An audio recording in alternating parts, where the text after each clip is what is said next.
ఒకసారి గుడ్డివాడు, పుట్టుకు నుండి గుడ్డివాడు, యేసయ్య వస్తున్నాడు అన్న సంగతి తెలిసింది. దావీదు కుమారుడా నన్ను కరుణించయ్యా, నన్ను రక్షించయ్యా అని కేకలేస్తున్నాడు. యేసు వస్తున్నాడని సంగతి తెలిసింది. ఎవరో అని అడిగాడు, ఎంక్వైరీ చేశాడు. ఎవరేంటి, నజరుడైన యేసు ఈ మార్గం గుండా వస్తున్నాడని చెప్పారు. తెలిసింది. తెలియగానే ఏం చేశాడు, నజరుడైన యేసు దావీదు కుమారుడా కరుణించయ్యా అని కేకలేస్తున్నాడు.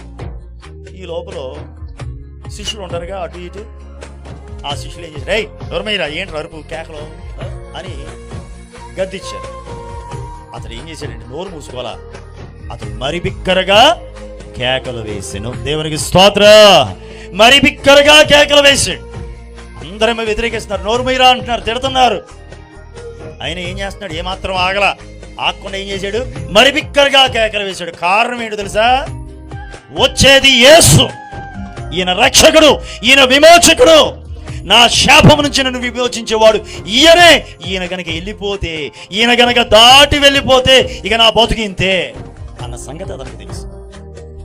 యేసే గనక నా ఎడల కనికరం చూపితే నాకు విడుదల ఉంది, నాకు స్వస్థత ఉంది అని ఎరిగినవాడు. అంతేనా?